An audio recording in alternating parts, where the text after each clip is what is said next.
This is Hops and Spirits Bar Conversations. Come for the craft beer, bourbon, whiskey, and great drinks. Stay for the conversations. Here's your host, Jonathan Green.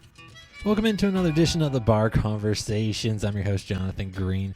We've got a lot of fun happening this summer as we kick off our 101 series and our tasting notes, and we get it all started with Spirits 101 with Jake Sulek. He goes through everything that you can think of, at least the lower level class, those 101, so you get to learn a little bit about everything except bourbon and whiskey, because we're saving that for September.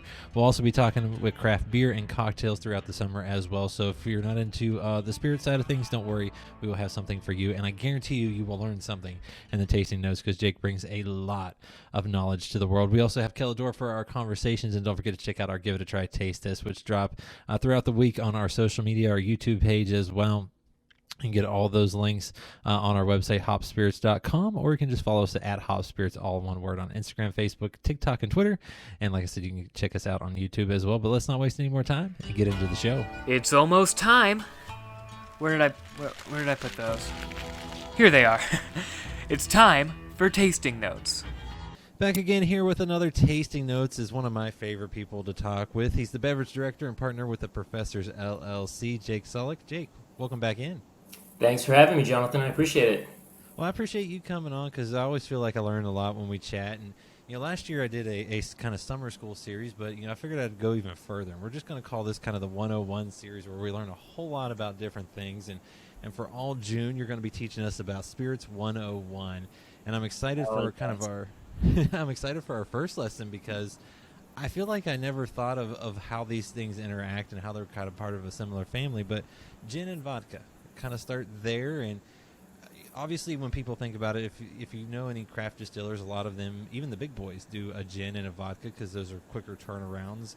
They don't have to age years and years like a whiskey does. But how are they similar? How does one kind of play off the other? And what can you tell me? Yeah, so traditionally, vodka and gin would be made out of grain. And so with all spirits, it kind of comes down to what is your base raw material that you're making it out of. Now, vodka can get a little bit more complicated because there's certain areas of the world that'll use potatoes, or you could use beet sugar. But for the sake of argument, let's just say that we're starting with a grain. So what you do is you take your raw material, whatever kind of grain it is, and you're going to ferment it. Fermentation is the process that's going to create carbon dioxide, it's going to create alcohol, and it's going to create congeners, and those are your flavoring agents. After that, you're going to distill the fermented substance. Distillation is the process that's going to separate the alcohol that you've created from the grains from water. So with a grain-based spirit, what you're really doing is distilling that at least twice, sometimes 3 or 4 or more times. And the more you distill it, the more flavor you strip away with it. So what vodka is, most vodka starts its life in what the trade calls GNS, which is grain neutral spirit. So you take this fermented grain that's been distilled, and you distill it over and over and over again until you get it to about 190 proof. So it's going to be, at this point, legally odorless, flavorless, and characterless. This is the base of what today we often call vodka. This will be sold and traded like a commodity. A vodka company might acquire GNS, water it down to about 80 proof, bottle it, and then sell it as vodka.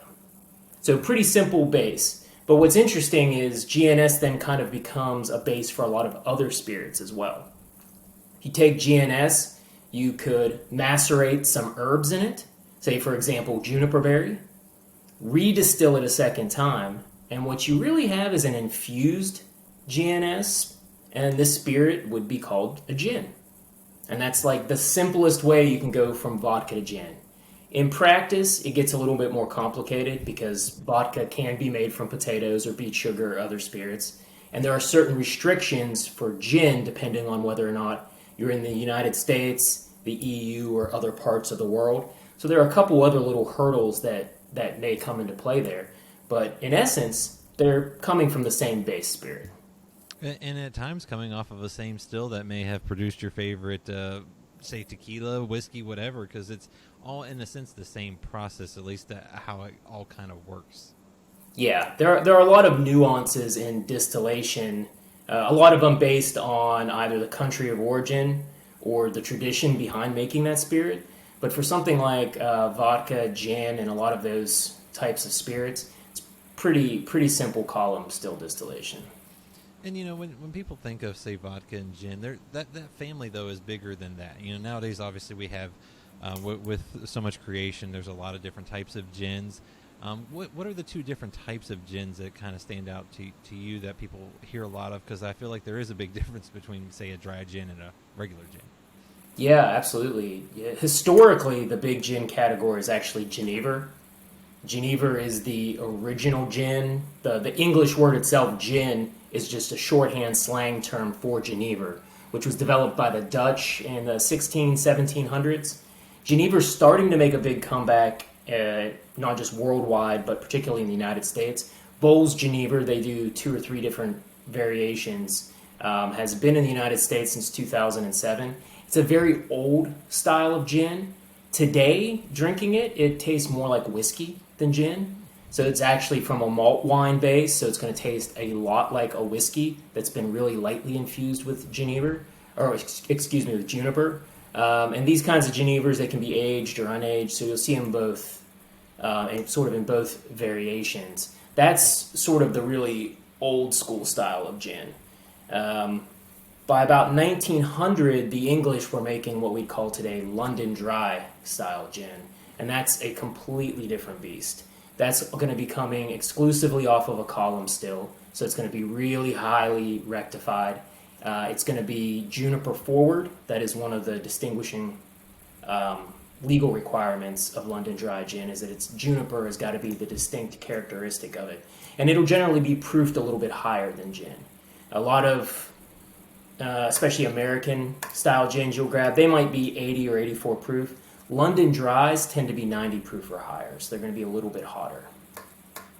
And I was going to say, how distinct are those flavors too? Because say a dry gin, what you're going to get compared to, say, kind of maybe something more traditional or something that just says just gin on it. For a London Dry, it's going to be very juniper forward. London Dry characteristically tends to be juniper forward with a little bit of angelica root, sometimes some lemon or orange peel flavors in there. But juniper is always going to be the distinguishing factor. In other styles of gin, now that gin is being made all around the world, it really depends on the distiller. You don't have any legal requirements. So, for example, in Scotland, Hendrick's, their gin is cucumber and rose petal forward. That's something that they can do. You've got Suntory has released Roku, which is a Japanese gin. The 6 dominant characteristics in there, the botanicals, are all traditional Japanese ingredients. So it can kind of be up to the producer. So you can have a lot of fun by finding a producer whose botanical profile you're interested in and trying their gin because it's got the kind of flavor characteristics that you're looking for. Now, we also mentioned vodka. For the most part, vodka tastes the same unless it's infused with something. But I guess what variations are there to that? I mean, does a lot of being distilled change things compared to not? And then obviously, like I said at the end, it's kind of what it's infused with. Otherwise, it's a vodka is a vodka. Yeah, with vodka, it's weird. And if you want to get into a good fight in a bar on Friday night, try to tell a vodka drinker that vodka is legally tasteless, because they're not going to believe you and they're not going to take it well. Vodka producers now in the last 2 years legally have been allowed to add a little bit of chemicals that can help change the flavor and texture of it. But really, vodka comes down to texture. And you can actually do this blind if you taste a grain-based vodka versus a potato-based vodka side by side. If you do those blind, you won't be able to taste a difference, but they'll on your palate, on your tongue, one will tend to be a little bit more unctuous, a little bit rounder, a little bit softer, and that tends to be a potato-based vodka versus a grain vodka tends to be a little bit sharper. So with vodka, because it doesn't have any inherent flavor, most of the difference tends to be in the mouthfeel, the texture of it before you swallow. And then, as we wrap up kind of this style of liquor, what are some that kind of, come off of the vodka world and the gin world that are maybe similar that we would see on the shelves that we may have never thought of? Got a number of other traditional spirits. The Scandinavian countries are famous for aquavit. Aquavit is like going to be similar to a gin, only the defining characteristics of it tend to be an infusion with caraway seed or maybe dill in some instances. And like New World gins, aquavit are served both unaged and aged. You even find a lot of traditional Norwegian aquavit that is been aged in former sherry butts. So in that way, they're going to have a lot of flavors similar to Scotch, even though they're made and consumed more like a traditional gin. I love to learn all this because, like we were talking before, I hit the record button. It's amazing. The farther down the rabbit hole you go, how some of these spirits are so related, but yet so different, and it's a cool thing to hear. It is. It's a really fascinating subject. Well, and we'll have more Spirits 101 all month long. We'll be talking brandy, rum, Mexican spirits, and Jake. I appreciate this as always. Thanks, Jonathan. Remember to check out Hops and Spirits on social media at Hop Spirits, all one word, on Instagram, TikTok, Facebook, and Twitter. You can also find Hops and Spirits on YouTube and at hopspirits.com. Joining us here on the Bar Conversations, she's the singer-songwriter. Her newest single, Happy Again, is out now. Kel Adore, welcome in. Hi, thank you so much for having me. How are you? I'm good. How are you? I'm doing great. I'm excited. I'm playing a show soon and, just kind of getting ready for that. So, been busy in my corner, but I'm doing well. That is good to hear. Now, this is called Bar Conversations. I always like to ask, some people have an alcoholic drink, some don't. Are you drinking the heavy stuff or the light stuff tonight? Extra light. I've got some smart water. I'm just, prepping my vocals, getting ready. So room temperature water is always a good option. What about you? Do you have a good drink with you tonight? I do, because you're out in California, correct? Am I right on that? Yeah. I decided to bring back from the Pacific a little Rod and Hammers slow Ooh, stills. So. There you go. And it's cut with the Pacific Ocean too, is what they like to say. They actually go out there and pick up some Pacific Ocean water to cut it. Really? That's a nice touch. That's very cool. It is. Now, do you I know some artists, they like to warm up those vocals with a shot of whiskey. I'm guessing that's not you if you're behaving yourself with some water. But do you enjoy, an occasional drink or anything like that? I actually do not drink. I'm very, straight edge, I guess you could say. It's a personal decision, but I definitely do love myself like a good like mango, peach, orange juice from Trader Joe's or something really fruity. Yeah. Nothing wrong with that. I forgot. I asked someone. She wasn't 21 yet, so I was like, I'm not going to put you on this spot. I was like, so what's your favorite? Not because, like, for me, I have a guilty pleasure or probably a bad habit of going with Coke Zero. That's also what I like to mix my guilty pleasure of. Yep. A cheap whiskey and some Coke Zero. So there you there's go. nothing wrong with a little fruit juice that brings some good taste. And I know in addition to being a singer and a songwriter, you're also a model, I believe. I mean, how does all of this work? And are you just busy all the time?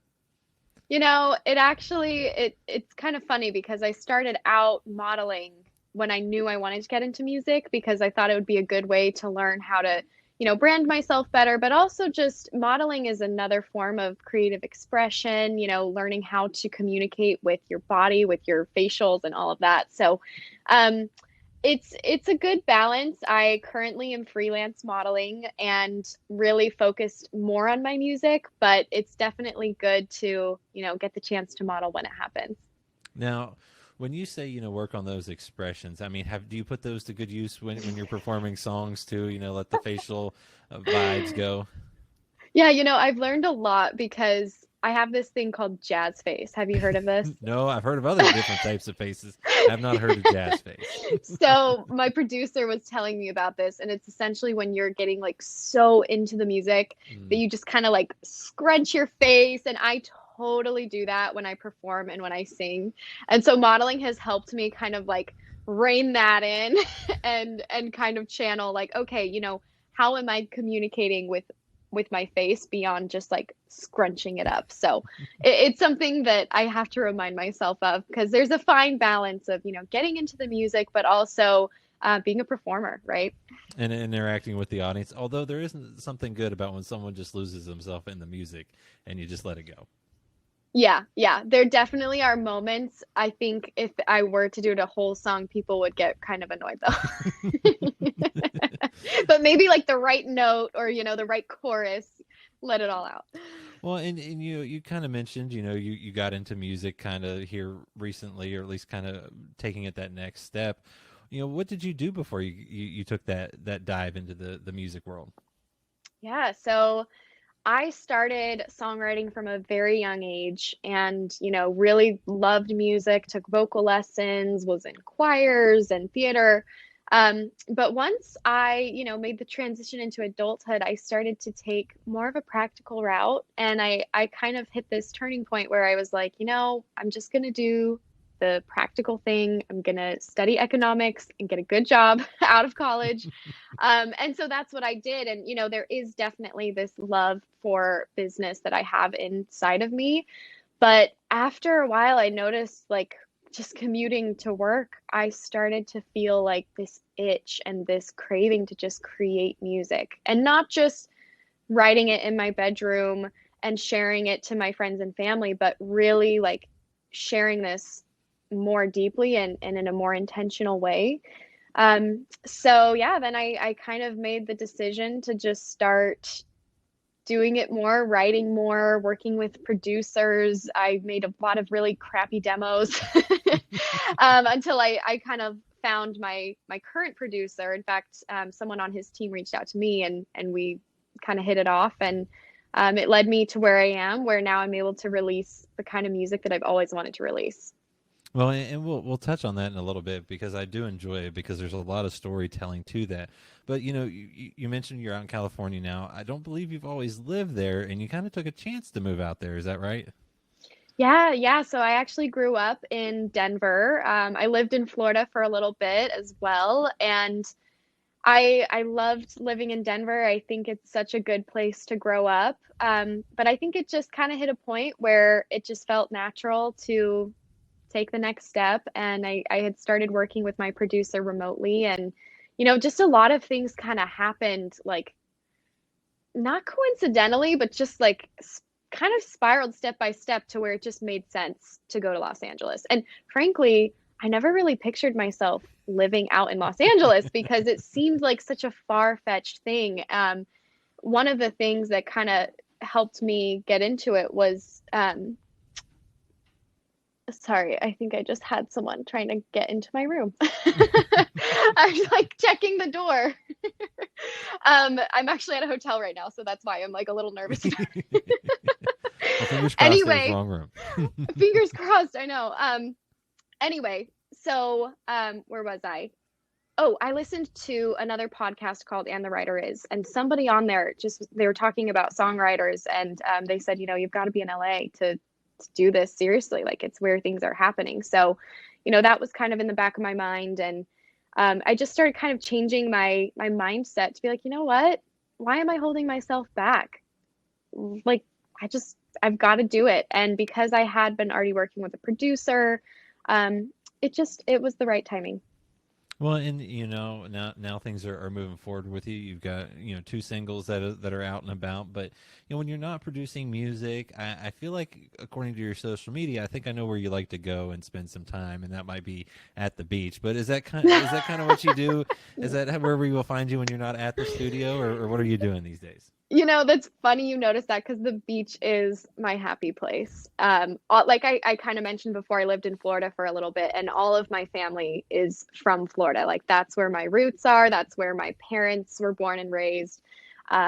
So yeah, the beach is definitely my happy place. I also have a cute little dog, and so my husband and I like to take her out onto the park, or there's lots of little parks around LA. So at the beach or out under the sun, just getting some nice vitamin D.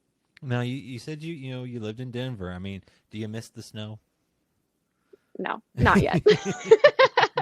I think that there might come a time where I miss the seasons, But currently my plan is if I just go take like a little weekend trip to go snowboarding a couple times, I think that will satisfy my need for snow.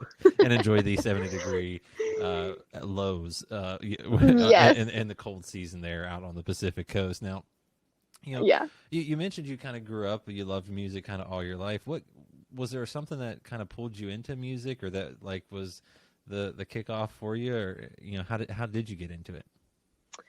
You know, that's a good question. I think it was something that just always was kind of natural to me. My sister, who's actually a year and a half older, so we're super close in age, close friendship, we would sing together a lot. And we did, fun little recitals. We'd have duets. And it was just something that we really enjoyed doing together.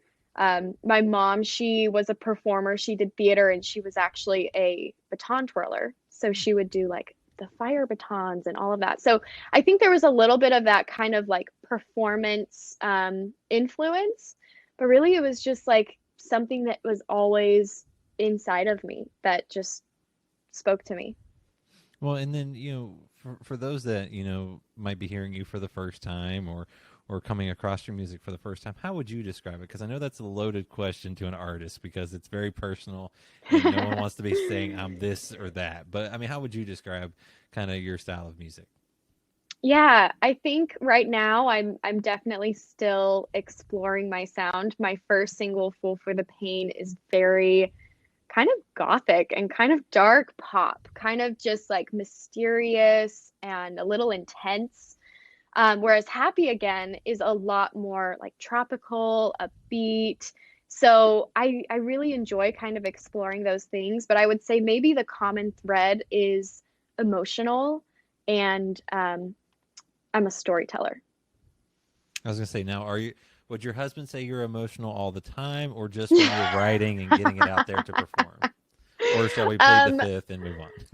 no, I mean I'm an emotional person. I'm happy to. I mean, I'm a songwriter. I think any songwriter is inherently very much in touch with their emotions. So I'm happy to admit that. Yeah, I'm an emotional person, but I think truly most people are. And I think that if anyone says they're not emotional, that maybe they're just blocking that part of themselves out, or they're just not in touch with that side as much. Um, but I think it's a balance. We're all kind of navigating the head versus the heart. Mm-hmm. That is very true. Now, what music did you grow up on? I mean, what were some of the artists that you love listening to, and still maybe even use as influences today?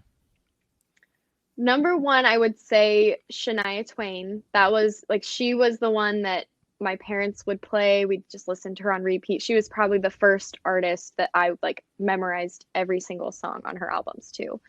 But kind of as I got a little bit older, I would say Katy Perry definitely had a big influence. Now evolving to artists like John Bellion and Julia Michaels, where really like those artists that have good storytelling with a powerful message and a twist of commercial pop. Those are the artists that I really resonate with. Well, and you touched on this. Your new single, "Happy Again," has kind of an interesting vibe. What drew you to that song, and can you tell us a little bit about it? Yeah, absolutely. So the song starts out as kind of like an observation, where it's an observation of these kind of lovebirds out by the dock. Like, we've all been there where, you're somewhere and there's a couple that's just like extreme PDA. And I remember a time in my life where I was going through really devastating heartbreak, and my sisters were trying to console me, and they had partners at the time. They're like, "Hey, come over, like come swim with us." So I was like, "Okay, I'll come over and swim with you guys and your men." And we get there and they're happy, they're in love, and I was just devastated. And it was like so heart-wrenching to be in that situation where I was just like, "Oh, this is what it feels like to have lost a great love." And I think most people have gone through that or will go through that at some point in their life. And so Happy Again is kind of an interesting song because it kind of starts out with this observation, moves through this devastating heartbreak, but it's still really boppy and fun and light. But if you listen to the lyrics, it's a little desperate and sad. Well, and then you mentioned too, it feels like that is a little bit of a pivot, so to speak, from "Full for the Pain." What drew you to that song, and how did that one come about? So, funny story. When I was in, I want to say it was like maybe 10th grade in high school, we read a book called The Things We Carry, and it's about the Vietnam War. Not a laughing topic, but it's funny that like this was part of my inspiration. And I ended up writing a paper about just kind of like the things that we carry in life. And I started reflecting on, some experiences that some very close family members went through, with abuse and with some really, hard relationship things. And so like this idea was just kind of like sitting in my head, honestly, for years. And the first lyric that came to my mind was hat on, eyes down, and a little bit of blood on her blue nightgown. That's the opening line. And I loved just kind of like the image and the picture that painted. And I knew that we could take it somewhere really cool. So we started out with this kind of like visual, and then we built the rest of the song off of that. And I was going to say, I mean, are these sound? You kind of touched on it a little bit beforehand, where you're still, in a sense, kind of finding exactly the space you want to encompass. But I mean, are the songs like this though where a lot of your writing and stuff goes these days? Yeah, I'm working on a lot in the studio, so I think you'll continue to hear more, more stuff as it comes out. I think for me, like, if I write a song and it makes me cry, I'm like, okay, it's good enough. Like if I get emotional in this process, like I said, I am an emotional person. That to me is like the check mark of, okay, we're going somewhere good. So I would say, I'm really excited about where my sound is headed, and I'm excited to keep exploring it. And I think there's a little bit of something for everyone. Some people might resonate more with kind of the gothic, dark, cool, mysterious pop, and some people might like the beachy, islandy vibes, and that's cool too. But I feel like there is one thread between them, and that is the storytelling. And you said this too. It's got that pop vibe to it, but you don't always hear as much storytelling with that pop vibe. Why is it something that you love so much? Going back to kind of Shania Twain, I think I grew up on a lot of country music, which does tend to have more of that storytelling element. And I also, a big goal of mine with my music is just to connect with people and to help people know that they're not alone in some of these experiences or some of these hard things or these struggles that we go through. And so I just think it personalizes it. And I love music that's personal. And so that's the kind of music that I want to write. And it's definitely tricky sometimes to go, okay, how much storytelling do we have versus how generic do we make this? Because, pop can be generic, but I think it's an art. It's an art to capture something that's, casting a wide net, but also specific enough to paint a picture. Well, and you said, you pull from personal experiences. I mean, is everything personal when you're writing, or is it sometimes just an idea that maybe from someone else or something like that? I mean, how does that process go for you? Yeah, so I co-write, at least, the songs I have released, I've co-written with my producer, Brett Pemberton. He's very talented. And something we say is like, nobody is safe in the writer's room.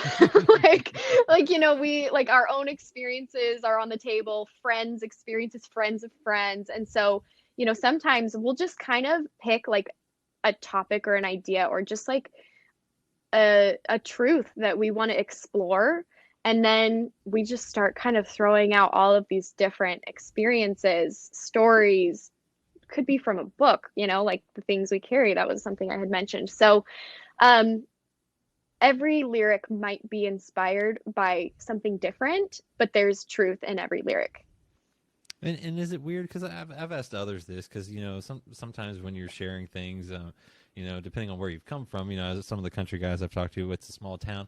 It's not hard to figure out who maybe they were talking about, but but like for you, I mean, if you're sharing some personal things, whether it's past in the family, is it sometimes weird to share that with others, or is it kind of just a good outlet as well? I think it's a little bit of both. I think good music is vulnerable. And in fact, I have noticed, in releasing some of my songs, like some of the things that I've written about are things that I haven't even really talked to my family about, things that just, I'm not like, hey, mom, hey, dad, guess what I went through? And I love them. But I will say, like with my music coming out, it has opened the door for those conversations and has also opened the door for just acceptance and compassion. And I think that's really beautiful. A lot of times we listen to music and it's just in our headphones and we kind of have that moment like all to ourselves. And I want to give that to people. Like I want to give that moment to people who aren't ready to talk about it, to be able to put in their headphones and like process it in their own way. And two, to realize they're not alone, and that someone else has shared this story, and most likely many others. Now, you've got the 2 singles. You've talked about being in the studio some more. Debut EP coming out this year. What can you tell me that won't get you in trouble? And or what are the plans looking like, I guess, at the moment? Yeah, no, I definitely can say I have more music coming. My plan is maybe to release a couple more singles maybe that do roll into an EP. So I'm happy to share that and I'm excited about it. Like I want to share it because I'm so excited. I haven't released, other song titles or anything like that, but I've definitely been in the studio and I am performing at NAMM 2022. And I think by the time this airs, I will have already performed, but I will be sharing some of my unreleased music. So if anyone gets a chance to see me live, they might hear some of my unreleased stuff before it comes out. I was going to say, I mean, when you get to perform, what is that like? Besides going the jazz face, I mean, what's that like for you and being able to get out on stage? I love, like you mentioned earlier, the connection, like connecting with an audience live. There's nothing like it. It's a little bit nerve-wracking at times, but for me, like once I'm on the stage, it's like, this is my gift that I'm giving to you. Like I'm here to give, I'm here to share. And I think that makes it a little less intimidating. But also you can kind of get a feel for, what do people like? What are they resonating with? And as an artist, it really forces me to have the discipline to just improve and get better and rehearse. And you can't get that in the studio. That is very true. And when you're sharing those songs with folks that you maybe haven't released yet, what's that feedback like? And did you ever maybe tweak it a little bit before it hits the the final recording?